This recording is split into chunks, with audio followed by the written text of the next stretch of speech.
Ini saya baru pulang HD, baru nyampe rumah, dan HD hari ini cukup lancar. Dari awal pertama datang, tindakan, semuanya cukup lancar. Dan HD itu biasanya dilakukan 5 jam. Jadi tadi dari jam 7:30 sampai 1:30 siang. Jadi selama 5 jam tiduran di atas ranjang. Dan nggak bisa turun, nggak bisa apa-apain, cuman di jam 10 saya bisa duduk. Kenapa bisa duduk? Karena udah pakai Avesan, jadi cukup aman, cukup erat juga. Jadi ada 2 tusukan yang dilakukan di bawah, di atas ini, di arteri sama di vena. Ya gitu. Terus sempet panik sih jam 9-an. Karena ini kejadian pertama kali, sebelumnya nggak pernah terjadi. Tiba-tiba keluar darah, kecucuran. Wah, kaget kan? Enak-enak tidur, kok ada yang mengalir di lengan. Terus kuliah ada darah.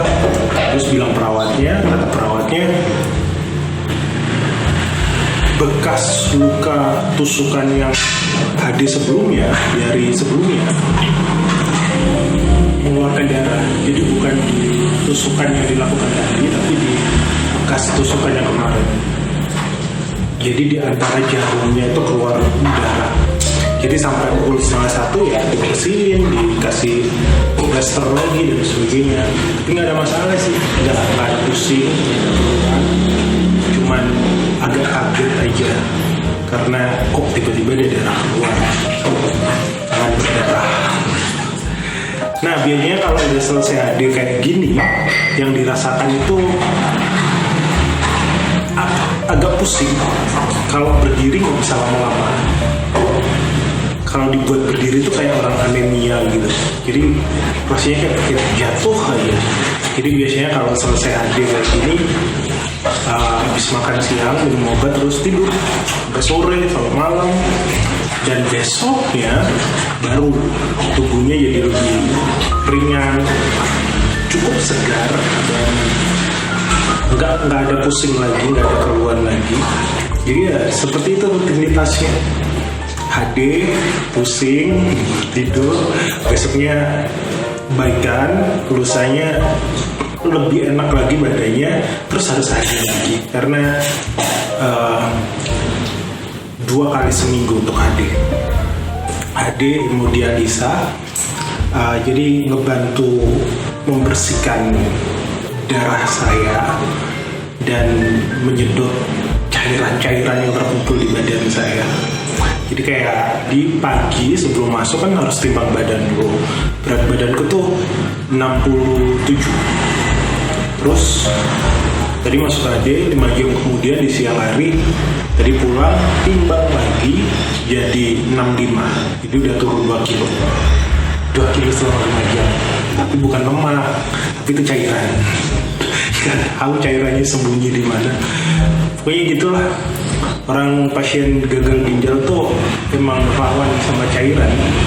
Jadi karena ginjalnya nggak bisa memproses cairan jadi urin secara maksimal, cairannya tuh bisa kemana-mana. Dulu waktu awalnya divonis gagal ginjal tuh cairannya berkumpul di kaki, terus di tangan, sama di paru.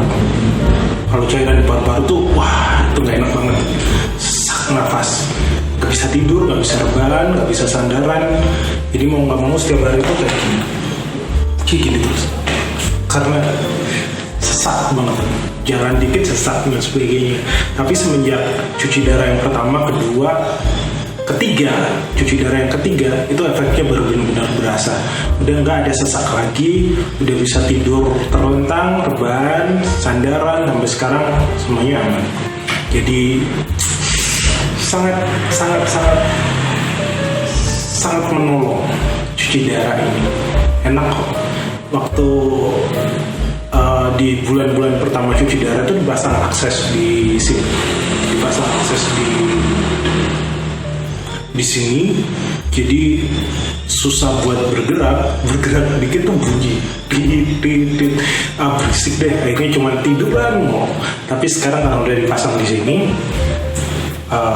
dari rebahan bisa duduk, bisa makan, bisa nyemil, ya bisa ngobrol, bisa sambil ngerjain kerjaan, ya lebih enak lah pakai Avesan kayak gitu. Nah sekarang udah pulang, udah nyampe rumah, biasanya langsung kulepas. Tapi karena tadi ada darah yang keluar, kayaknya aku nunggu 30 menitan lagi deh baru kulepas. Kalau dilepas ya udah, tinggal dilepas, darahnya nggak keluar, aman, beres, selesai. Tinggal tidur, banyak lagi. Tapi besok udah seger lagi, ada aktivitas lagi. Tapi kalau selesai adik kayak gini emang harus tidur. Ya terima kasih untuk perawat, terima kasih untuk dokter yang udah kontrol tadi, dan ya pasti buat keluarga terima kasih banyak atas semua dukungannya.